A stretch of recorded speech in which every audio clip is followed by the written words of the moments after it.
சத்திய வசனம், இது தேவனின் வசனம். சத்திய வசனம், இது தேவனின் வசனம்.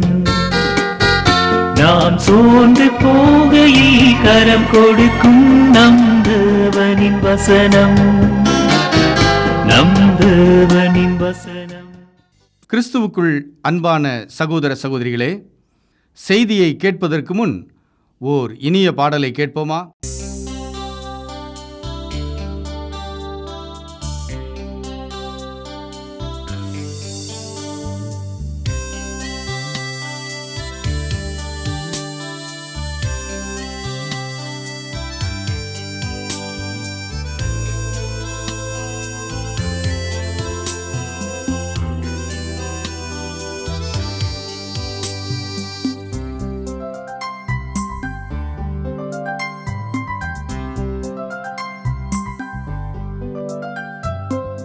என் வீட்டுக்கு இயேசு வர வேண்டும், என்னோடு என்றும் தங்க வேண்டும்.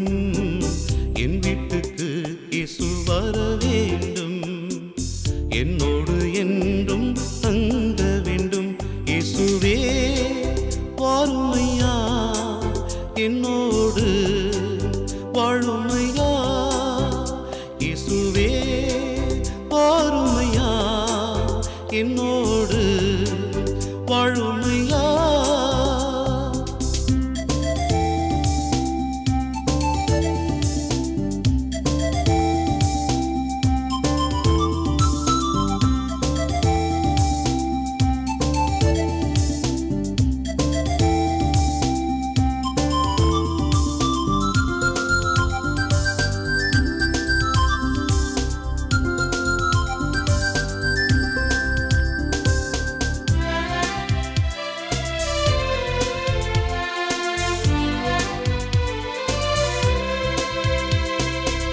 ரட்சகரேசு வந்து விட்டார், என் வீட்டில் ரட்சிப்பு வந்துவிடும். ரட்சகரேசு வந்து விட்டார், என் வீட்டில் ரட்சிப்பு வந்துவிடும். பரிகாரி இயேசு வந்து விட்டார், நோய்கள் பறந்து ஓடிவிடும். பரிகாரி இயேசு வந்து விட்டார், நோய்கள் பறந்து ஓடிவிடும். இயேசுவே வாருமையா, என்னோடு வாழுமையா. இயேசுவே வாருமையா, என்னோடு வாழுமையா.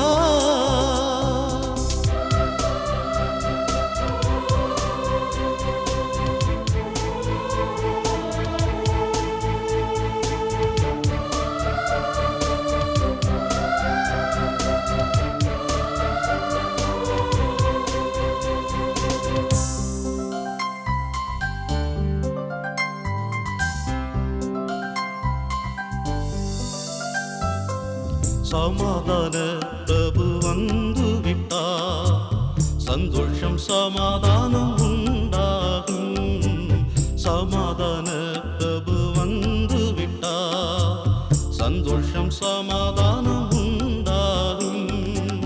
அற்புதர் இயேசு வந்து விட்டார், ஆசீர்வாதம் வந்துவிடும்.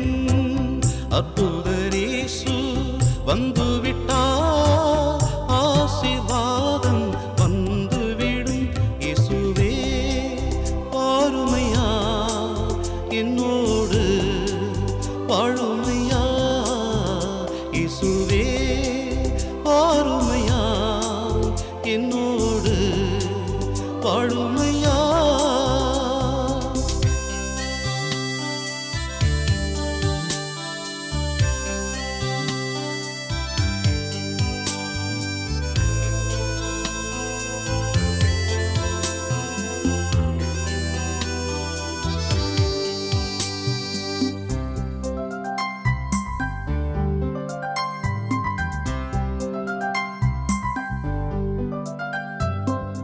என் மெய்ப்பர் இயேசு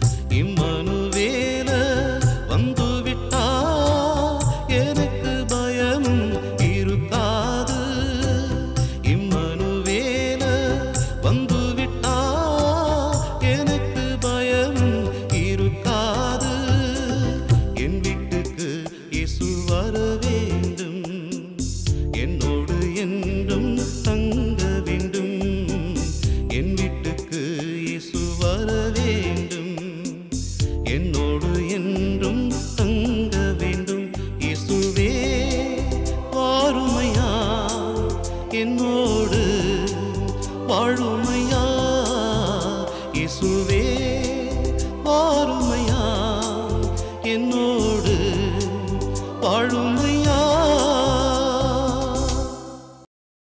இன்றைய உலகத்திலே மிகவும் தவறாக புரிந்து கொள்ளப்பட்ட ஒரு வார்த்தை அன்பு என்ற வார்த்தை. இந்த அன்பு என்ற வார்த்தையை பலதரப்பட்ட மக்கள் இந்த உலகத்திலே பயன்படுத்துகிறார்கள். ஆனால் வேத புத்தகத்திலே சொல்லப்பட்டிருக்கிற அன்புக்கும் மற்ற அன்புக்கும் உள்ள வித்தியாசத்தை நாம் கண்டுகொள்ள வேண்டும். கிரேக்க மொழியிலே புதிய ஏற்பாடு எழுதப்பட்டது. வேத புத்தகத்தில் இருக்கிற புதிய ஏற்பாடு எழுதப்பட்ட கிரேக்க மொழியிலே வித்தியாசமான வார்த்தைகள் பயன்படுத்தப்பட்டிருக்கிறது. உதாரணமாக ஈரோஸ் என்ற ஒரு வார்த்தை. இந்த ஈரோஸ் என்ற அன்பு கணவன் மனைவி என்ற கட்டுப்பாட்டுக்குள்ளே இயங்க வேண்டிய பால் உணர்வின் அடிப்படையில் இருக்க வேண்டிய ஒரு அன்பு. இது தேவனாலே படைக்கப்பட்ட ஒரு அன்பு. இதை நாம் வேதத்திலே பார்க்கிறோம். ஆதியிலே உலகத்தை படைத்த தேவன் ஆதாமை படைத்தார். அவன் தனிமையாயிருப்பது நல்லதல்ல என்று எண்ணி அவனுக்கு துணையாக ஏவாளை படைத்தார். ஏவாளை படைத்து ஆதாமிடத்தில் கொண்டு வந்த பொழுது ஆதாம் மெய் மறந்து அவளை பார்த்து பாடின பாடல்தான், நீ என் எலும்பில் எலும்பும் என் மாமிசத்தில் மாமிசமும் ஆனவள். இவ்விதமாக கணவன் மனைவி என்ற ஒரு கட்டுப்பாட்டை தேவன் நியமித்தார். அதற்கு பிறகு வேத புத்தகத்தில் இதை பற்றி அநேக காரியங்கள் கற்றுக் கொடுக்கப்பட்டிருக்கிறது. ஆனால் இந்த அன்பு ஈரோஸ் என்ற அன்பு, அது கணவன் மனைவி என்ற கட்டுப்பாட்டுக்குள்ளே மாத்திரமே இயங்க வேண்டிய ஒரு அன்பு. அது கணவன் மனைவி என்ற கட்டுப்பாட்டிற்கு வெளியிலே இயங்குமானால் அதை வேத புத்தகம் விபச்சாரம் என்று சொல்லுகிறது, வேசித்தனம் என்று சொல்லுகிறது, காம விகாரம் என்று சொல்லுகிறது. இப்படிப்பட்டவைகளை செய்கிறவர்கள் தேவனுடைய ராஜ்யத்தை சுதந்திரிப்பதில்லை. இவ்விதமான பாவங்களிலே திருமணம் என்ற கட்டுப்பாட்டுக்கு வெளியிலே வாழ்கிற மக்கள் தேவனுடைய ராஜ்யத்திலே பிரவேசிக்க முடியாது. அப்படியானால் இந்த நல்ல அன்பு, தேவனால் படைக்கப்பட்ட அன்பை மனிதன் தன் இஷ்டப்படி பயன்படுத்த முடியும் என்று பார்க்கிறோம். இதில் இருக்கிற ஒரு பிரச்சனை என்னவென்றால், இந்த அன்பு அடிக்கடி சுயநலமாகவே வெளிப்படுகிறது. ஒரு நாள் ஒரு பெண் எங்களுடைய வீட்டிற்கு ஆலோசனைக்காக வந்தார்கள். நானும் என்னுடைய மனைவியும் அவர்களோடு கூட பேசி கொண்டிருக்கும் பொழுது கையில் ஒரு கடிதம் வைத்திருந்தார்கள். அவர்கள் அழுகையோடு கூட என்னிடத்தில் சொன்ன காரியம் என்னவென்றால், அவர்கள் சென்னையிலே ஒரு மனிதரோடு கூட பழகி கொண்டிருந்திருக்கிறார்கள்.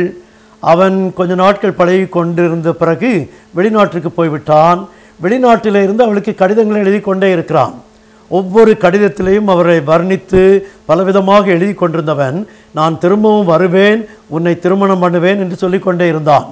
ஆனால் ஒரு நாள் அவனிடத்திலிருந்து வந்த ஒரு கடிதம், இந்த நாட்டிலே இந்தியா தேசத்தை சார்ந்த இன்னொரு பெண்ணை நான் சந்தித்தேன், அவளை திருமணம் செய்ய தீர்மானித்து விட்டேன், என்னை நீ மறந்துவிடு, உன்னை கடவுள் நடத்துவார் என்று அவன் எழுதிவிட்டான்.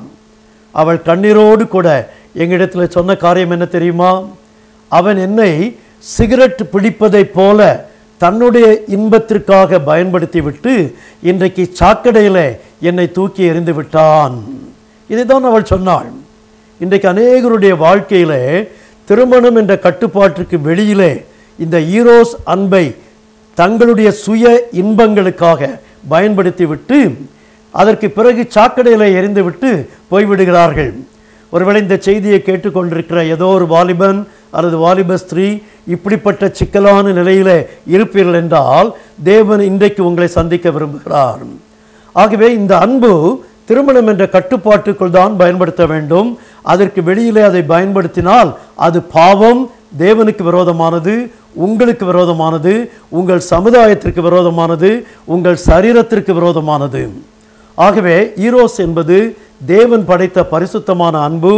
அதை சரியான வேளையிலே சரியான விதத்திலே பயன்படுத்த வேண்டும். ஒரு கத்தியை ஒரு மனிதன் உருவாக்கி இருக்கிறான் என்று வைத்துக் கொள்ளுங்கள். எதற்காக அந்த கத்தியை படைத்திருக்கிறான்? ஆப்பிள் வெட்டுவதற்கு அல்லது காய்கறிகளை வெட்டுவதற்கு அதை உருவாக்கி இருக்கிறான். ஆனால் அந்த நல்ல காரியத்திற்காக உருவாக்கப்பட்ட கத்தியை நான் எடுத்து ஒரு மனிதனை கொலை செய்துவிட முடியும். அதே வண்ணமாக ஈரோஸ் என்ற இந்த அன்பு தூய்மையான ஒரு அன்பு, பரிசுத்தமான ஒரு அன்பு, தேவன் தம்முடைய சித்தத்தை மனிதருடைய வர்க்கத்திலே ஏற்படுத்துவதற்காக ஏற்படுத்தின ஒரு அன்பு. ஆனால் அந்த அன்பை எடுத்து திருமணத்திற்கு வெளியிலே பயன்படுத்தும் பொழுது தவறாக பயன்படுத்தி விடுகிறோம், பாவம். அப்படிப்பட்டவர்கள் மனம் திரும்ப வேண்டும். இரண்டாவது, எபிரேய மொழியில் உபயோகிக்கப்பட்டிருக்கிற ஒரு வார்த்தை ஃபிலியோ என்ற வார்த்தை. இந்த ஃபிலியோ என்ற வார்த்தையிலிருந்து தான் ஃபிலாசபி என்ற வார்த்தை அல்லது ஃபிலடெல்ஃபியா என்ற வார்த்தை, இவைகளெல்லாம் அந்த வார்த்தையிலிருந்து வருகிற வார்த்தைகள். இந்த ஃபிலியோ என்ற அன்பு நண்பர்களுக்குள்ளே இருக்க வேண்டிய ஒரு அன்பு. இந்த உலகத்திலே கடவுள் நமக்கு கொடுத்திருக்கிற ஆசீர்வாதங்களிலே ஒன்று நண்பர்களாக நாம் ஒருவரோடு ஒருவர் பழகுவது. ஒருவேளை இந்த செய்தியை கேட்டுக்கொண்டிருக்கிற யாருடைய வாழ்க்கையிலாவது நல்ல நண்பர்கள் இல்லை என்றால் நீங்கள் பரிதாபத்திற்குரியவர்கள். எனக்கு இந்த உலகத்தில் நிறைய நண்பர்களை ஆண்டவர் கொடுத்திருக்கிறார். ஆனால் அந்த நண்பர்களோடு கூட நண்பர்களாய் நாம் பழகும் பொழுது அதில் இருக்கிற பிரச்சனை என்னவென்றால், இந்த நட்பு என்பது பகிர்ந்து கொள்வதின் அடிப்படையிலே வளர்ந்து கொண்டே இருக்கும். நான் உன்னிடத்தில் அன்பு கூறுகிறேன் என்று ஒரு நண்பரிடத்தில் நீங்கள் சொன்னால் அவரும் சொல்லுவார், நான் உங்களிடத்தில் அன்பு கூறுகிறேன். ஏன்? நான் உங்கள் வீட்டுக்கு வருவேன், நானும் உங்கள் வீட்டுக்கு வருவேன். நான் உங்கள் சுக துக்கங்களிலே பங்கு பெறுவேன், நானும் உங்கள் சுக துக்கங்களிலே பங்கு பெறுவேன். நான் உங்களுடைய நல்ல காரியங்களிலே பங்கு பெறுவேன், நானும் பங்கு பெறுவேன் என்று பகிர்ந்து கொள்வதின் அடிப்படையிலே வளர்ந்து கொண்டே இருக்கிற ஒரு அன்பு. ஆனால் இதில் இருக்கிற பிரச்சனை, இப்படி வளர்ந்து கொண்டே இருக்கிற ஒரு அன்பு திடீரென்று பகிர்ந்து கொள்ளுதல் இல்லாமல் போய்விடுமானால் அப்படியே உடைந்து விடுகிறது. நேற்றைக்கு வரைக்கும் ஆத்ம நண்பர்களாக இருந்தவர்கள் இன்றைக்கு ஏன் பகைஞர்களாக மாறிவிட்டார்கள்? ஒருவேளை நீங்கள் சிந்தித்துக் கொண்டிருக்கிறீர்கள், உங்கள் வாழ்க்கையிலேயே உங்களிடத்தில் மிகவும் நண்பர்களாக பழகினவர்கள் இன்றைக்கு உங்கள் குடும்பத்திற்கு ஜென்ம விரோதிகளாக மாறிவிட்டதற்கு காரணம் என்ன? நேற்றைக்கு வரைக்கும் நாட்டுக்கும் நாடும் அன்போடு கூட இருந்த நாடுகள், ஒப்பந்தங்களை செய்த நாடுகள் இன்றைக்கு பகைவர்களாக மாறிவிட்டதின் காரணம் என்ன? ஃபிலியோ அன்பு. ஃபிலியோ அன்பு பகிர்ந்து கொள்வதின் அடிப்படையில் தான் வளருமே ஒழிய, அந்த பகிர்ந்து கொள்ளுதல் சரியாக இல்லை என்றால் அத்தனையும் உடைந்து விடுகிறது. உங்களுடைய வாழ்க்கையில் என்றைக்காவது டிசம்பர் மாதம் 25ஆம் தேதிக்கு பிறகு கிறிஸ்மஸ் கார்டு உங்கள் வீட்டிற்கு வந்திருக்கிறதா? கிறிஸ்மஸ் வாழ்த்துதல்கள் என்று கிறிஸ்தவர்களை பார்த்து கேட்டால் சிலர் சொல்வார்கள், ஆமையா எங்களுக்கு வந்திருக்கிறது. ஏன் வந்தது என்று கேட்டால் முதலாவது சொல்லுவாங்க போஸ்டல் டிலே, அது இந்திய கலாச்சாரத்தில் உள்ள ஒரு பிரச்சனை, அதனாலே இருக்கலாம். ஆனால் இன்னொரு காரணமும் இருக்கலாம். உதாரணமாக, நீங்கள் டிசம்பர் மாதம் 24ஆம் தேதி கிறிஸ்மஸ் நாளுக்கு முந்தின நாள் உட்கார்ந்து உங்களுக்கு வந்த எல்லா கிறிஸ்மஸ் கார்டையும் பார்த்து கொண்டே இருக்கிறீர்கள். திடீர்னு நீங்கள் பார்க்குறீங்க, அங்கே பிரகாஷ் ஏசோடியான் அனுப்பின ஒரு கார்டு வந்திருக்கிறது. உடனே அவங்க வீட்டில் உள்ளவங்க சொல்கிறாங்க, பிரகாஷ் ஏசோடியான் நமக்கு ஒரு கார்டு அனுப்பியிருக்காரு, அவருக்கு நம்ம அனுப்பணுமான்னு கேட்குறாங்க. அவங்க சொல்கிறாங்க, அவருக்கு எங்கே நம்ம அனுப்பணும், அவர் ஞாபகமே நமக்கு வரலையே என்று நீங்கள் சொல்லுகிறீர்கள். உடனே அவங்க சொல்கிறாங்க, ஐயோ இப்போ அனுப்பிட்டாரே என்ன பண்ணுறது, அவருக்கு ஒன்று அனுப்புவோம் என்று சொல்லுவார்கள். அப்போ சொல்லுவாங்க, 24ஆம் தேதி ராத்திரி இப்போ கடைகள்லாம் அடைச்சிட்டாங்களே, எங்கே போய் கார்டு வாங்குறது? சில சமயம் சொல்லுவாங்க, அதை பற்றி கவலைப்படாதீங்க, எடுங்க ஒரு பழைய கார்டை, கிளிங்க நடுவில் உள்ள பேஜை, எழுதுங்க உங்கள் பேரை, அனுப்புங்க. நீங்கள் அனுப்பி விடுகிறீர்கள். அது 28ஆம் தேதி 30ஆம் தேதி எனக்கு வந்து கிடைக்கிறது. ஏன் என்று சொல்லுகிறேன், அது நான் ஒரு கார்டு அனுப்பினால்தான் நீங்கள் எனக்கு ஒரு கார்டு அனுப்புகிறீர்கள். இதான் ஃபிலியோ அன்பு. அவன் எனக்கு ஒன்று செய்தால் நான் இதை செய்வேன், அவன் எனக்கு செய்யவில்லை என்றால் அவனுக்கு நான் ஏன் செய்ய வேண்டும்? எக்கேடு கெட்டு போனால் எனக்கு என்ன? இந்த உலகத்தில் இருக்கிற நண்பர்கள் மத்தியில் இருக்கிற அன்பு உலக பிராரமான அன்பு.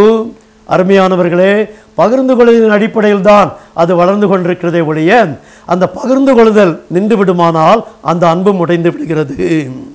அது ஃபிலியோ அன்பு. ஆனால் மூன்றாவது எபிரேய பாஷையிலே உபயோகிக்கப்பட்டிருக்கிற ஒரு வார்த்தை ஸ்டோர்கே என்ற அன்பு. இந்த ஸ்டோர்கே என்பது பெற்றோருக்குள்ளே இருக்க வேண்டிய ஒரு அன்பு, பெற்றோருக்கும் பிள்ளைகளுக்கும் நடுவில் இருக்க வேண்டிய அன்பு. இதை பாசம் என்று நம்முடைய தமிழ் மொழியிலே நாம் சொல்கிறோம். இந்த பாசம் அருமையான ஒரு அன்பு, கடவுள் நமக்கு கொடுத்திருக்கிற ஒரு ஆசீர்வாதம், குடும்பங்களுக்குள்ளே இருக்கிற பாசம். ஆனால் ஒன்றை உங்களுக்கு நான் சொல்லுகிறேன், இந்த 21வது நூற்றாண்டிலே இந்த பாசம் கூட கொஞ்சம் கொஞ்சமாய் மறைந்து கொண்டே இருக்கிறது. நாங்கள்லாம் சின்ன பையங்களாக இருக்கும்போது தேயிலை தோட்டத்தில் எங்கள் அப்பா அம்மா வேலை பார்த்தார்கள். ஆகவே அந்த தேயிலை தோட்டத்தில் நாங்கள் வேலை பார்த்து கொண்டிருக்கும் பொழுது நாங்கள் பள்ளியில் அங்கே படித்து கொண்டிருந்தோம். திடீர்னு லீவு நாட்கள் வந்து விட்டால் நம்முடைய கிராமத்துக்கு போவோம் என்று சொல்லுவார்கள்.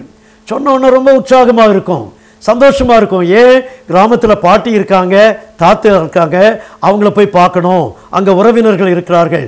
இந்த ஆசை அந்த நாட்களில் வரும். இன்றைக்கு உங்கள் பிள்ளைகளிடத்தில் வாங்க நம்ம கிராமத்துக்கு போவோம் என்று சொல்லுங்கள். முதலாவது அவங்க கேட்குற கேள்வி, அங்கே யார் இருக்கா? அடுத்து அவங்க கேட்குற கேள்வி, அங்கே கலர் டிவி இருக்கா? அடுத்து அவங்க கேட்குற கேள்வி, டாம் அண்ட் ஜெரி இருக்கா? அங்கே இந்த மாதிரி கேளிக்கைகள் இருக்கிறதா?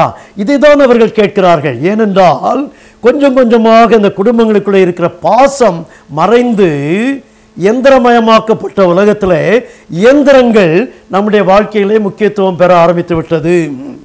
இன்றைக்கு நம்முடைய வாழ்க்கையில் இந்த ஸ்டோர்கே அன்பு கூட கொஞ்சம் கொஞ்சமாய் மறைந்து கொண்டிருக்கிறது.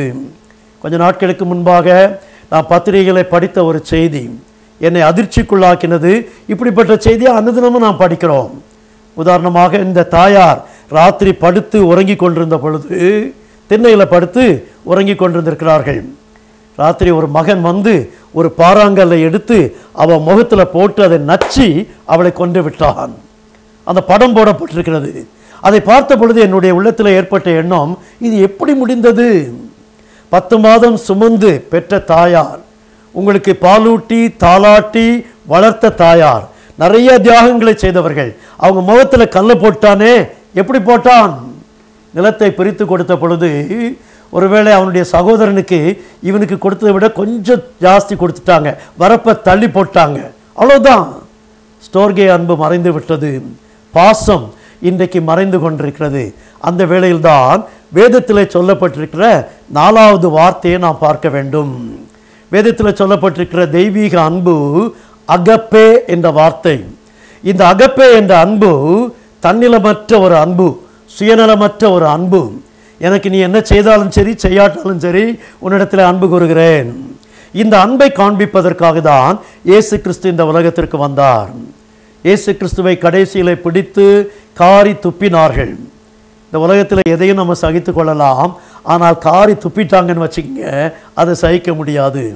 ஒருவேளை பஸ்ஸில் போயிட்டுருக்கீங்க, போயிட்டே இருக்கும்போது உங்களுக்கு முன்னால் ஒருத்தர் உட்கார்ந்துருக்காரு.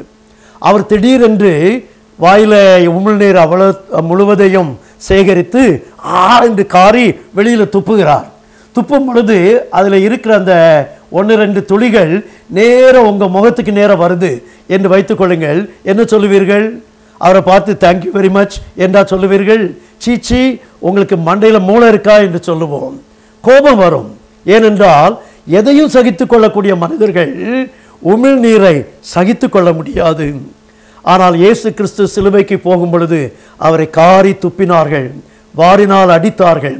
சிலுவையிலே அறைந்த பொழுது சிலுவையில் இருந்து அவர் சொன்ன வார்த்தை, பிதாவே இவர்களுக்கு மன்னியும், தாங்கள் செய்கிறது என்னதென்று அறியாதிருக்கிறார்களே. அதுதான் அகப்பே அன்பு. நம்முடைய வாழ்க்கையிலே ஆண்டவருக்கு விரோதமாக எவ்வளவோ காரியங்களை நாம் செய்திருந்தாலும், சிலுவையிலே அவர் மரித்த பொழுது அவரை எவ்வளவோ வேதனைப்படுத்தி இருந்தாலும், அவருடைய வாழ்க்கையில் எவ்வளவோ அவமானங்களை கொண்டு வந்தாலும் அவர்களை மன்னித்தாரே. இதுதான் அகப்பே அன்பு, தெய்வீக அன்பு. இந்த அன்பு நம்முடைய வாழ்க்கையில் இருக்கிறதா?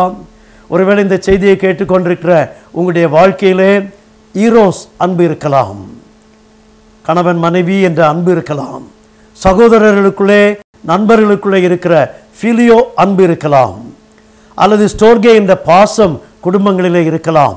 ஆனால் இந்த காரியங்கள் எல்லாம் மாறிக்கொண்டே இருக்கிற இந்த உலகத்தில் மாறாத அன்பு இயேசு கிறிஸ்துவினுடைய தெய்வீக அன்பு. அந்த அன்பை நமக்கு காண்பிப்பதற்காய் உலகத்திலே வந்து உயிர் கொடுத்து உயிர் தெழுந்த இயேசு கிறிஸ்து இன்றைக்கு நம்முடைய உள்ளத்திலே வந்து அவருடைய அன்பினாலே நம்முடைய உள்ளத்தை நிரப்பி மற்ற எல்லா அன்பையும் அர்த்தமுடையதாக மாற்றுகிறார். இயேசு கிறிஸ்துவுக்கு உங்களுடைய வாழ்க்கையை நீங்கள் ஒப்பு கொடுக்கும் பொழுது, இன்றைக்கு உங்களுடைய இருதயத்தையே கிறிஸ்துவுக்கு சரணாகதியாக ஒப்பு கொடுத்து விடும் பொழுது, அவருடைய அன்பு நம்மை ஆட்கொள்ளும் பொழுது, குடும்பங்களுக்குள்ளே இருக்கிற ஈரோஸ் அன்பு அர்த்தமுடையதாய் மாறுகிறது, பரிசுத்தமாய் மாறுகிறது. நண்பர்களுக்குள்ளே இருக்கிற அன்பு அர்த்தமுடையதாகவும் நிலைவரமானதாகவும் மாறுகிறது. பாசம், குடும்பங்களுக்குள்ளே இருக்கிற பாசம் அர்த்தமுடைய ஒரு பாசமாய் மாறுகிறது. ஆகவே கிறிஸ்துவின் அன்புக்குள்ளாய் மற்ற அனைத்து அன்புகளும் கட்டுப்பட வேண்டும். உங்களுடைய வாழ்க்கையில் இருக்கிற அன்பு எப்படிப்பட்டது? நம்முடைய வாழ்க்கையிலே நாம் நன்மைக்கு தீமை செய்து கொண்டிருந்தால் அது பிசாசின் குணம். நன்மைக்கு நன்மை செய்து கொண்டிருந்தால் அது மனிதனுடைய தன்மை. ஆனால் தீமைக்கு நன்மை செய்கிறோமே, நமக்கு தீமை செய்கிறவர்களுக்கும் மன்னிக்கிறோமே, அது தெய்வீக பண்பு. அதை கொடுக்கதான் கிறிஸ்து வந்தார். அவர் உங்கள் உள்ளங்களிலே வந்து இந்த அன்பினாலே நிரப்பும்படியாய் அவரை நோக்கி வேண்டிக் கொள்வோம். அன்புள்ள தகப்பனே, இந்த தெய்வீக அன்பு எங்களுக்கு வேண்டும். இந்த உலகத்தில் வாழும் பொழுது உலக அன்பு எங்களுக்குள்ளே இருக்கிறது, நண்பர்கள் என்ற அன்பு இருக்கிறது. ஆனால் பாசம் கூட மாறிக்கொண்டே இருக்கிறது. எங்கள் குடும்பங்களிலே மாறிவிட்டது, எங்களுடைய தொடர்புகளிலே மாறிவிட்டது, எங்களுடைய சமுதாயத்திலே மாறிவிட்டது, நாட்டுக்கு நாடு மாறிவிட்டது.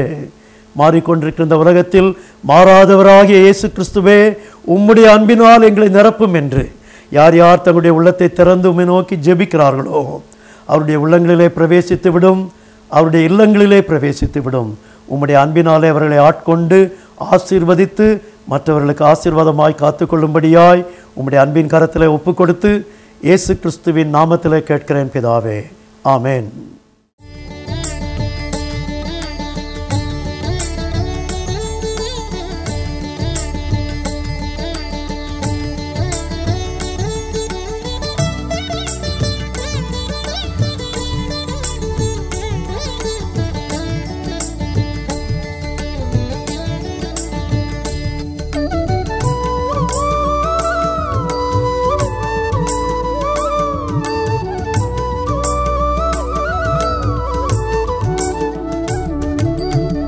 வேதத்துக்கு இணை வேறூரை சத்திய வேதத்துக்கு இணை வேறூரை சத்திய வேதத்துக்கு இணை வேறூரை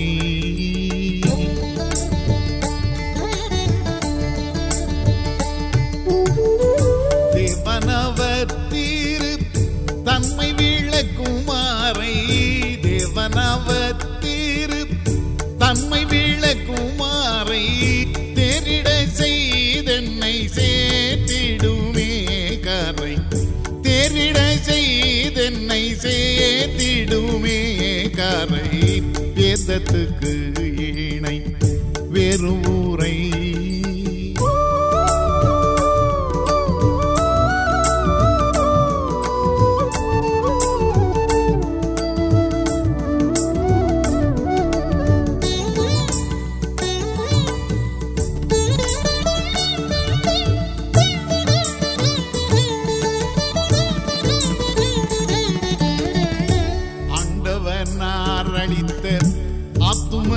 கண்ணாடி ஆண்டவர் நாரளித்த அத்துமத்து கண்ணாடி யாதரையில் அருமை ஞான துருகமாகி ஆண்டவர் நாரளித்த அத்துமத்து கண்ணாடி யாதரையில் அருமை ஞான துருகமாகி பாதகருக்கு வன ராஜ்ய பாதையை காட்டி பாதகருக்கு வான ராஜ்ய பாதையை காட்டி பாதைக்குள்ளாக்காதெம்மை வாழ்விக்க செய்யும் ஜோதி பாதைக்குள்ளாக்காதெம்மை வாழ்விக்க செய்யும் ஜோதி வேதத்துக்கு இணை வேறூரை சத்திய வேதத்துக்கு இணை வேறூரை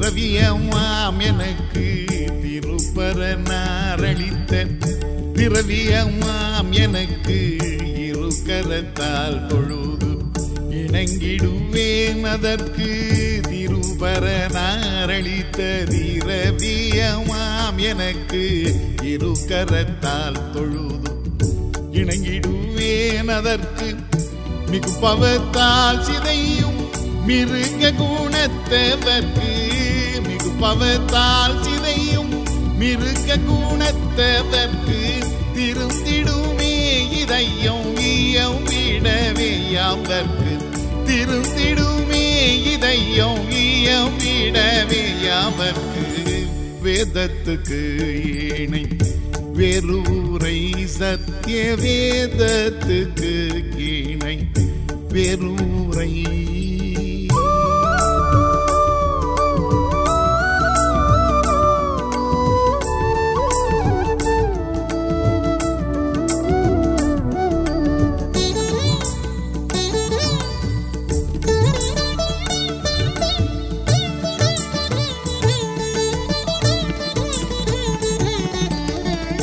நெத்திரம் போன்ற இரு நெத்தியான பிரபந்தம் நெத்திரம் போன்ற இரு நெத்தியான பிரபந்தம் நேர்மை வழி ஒழுக நெய்யருக்கு புகட்டும் நெத்திரம் போன்ற இரு நேர்த்தியான பிரபந்தம் நேர்மை வழி ஒழுக நெய்யருக்கு புகட்டும் மேதினியிலே பல பேருக்கது அமுதம் மேதினியிலே பல பேருக்கது அமுதம் வேதநாயகனுக்கு வேறு ஏது ஆனந்தம் வேதநாயகனுக்கு வேறு ஏது ஆனந்தம் வேதத்துக்கு இணை வெறுரை சத்திய வேதத்துக்கு இணை வெறுரை சத்திய வேதத்துக்கு இணை வெறுரை. சத்திய வசனம் தொலைக்காட்சி நிகழ்ச்சியில் பங்கு பெற்றமைக்கு எமது மனமார்ந்த நன்றிகளை தெரிவிக்கிறோம். இந்நிகழ்ச்சியில் தாங்கள் பெற்ற ஆசீர்வாத அனுபவங்களை எங்களோடு பகிர்ந்து கொள்ளுங்கள். எமது முகவரி சத்திய வசனம் 21 வெங்கட்ராமன் தெரு, கமலா 2வது சாலை, சின்ன சொக்கிக்குளம், மதுரை 625002 தென்னிந்தியா. தொலைபேசி எண் 0425323216. கைபேசி எண் 9425322316. எமது இமெயில் முகவரி info@satyavasanam.in.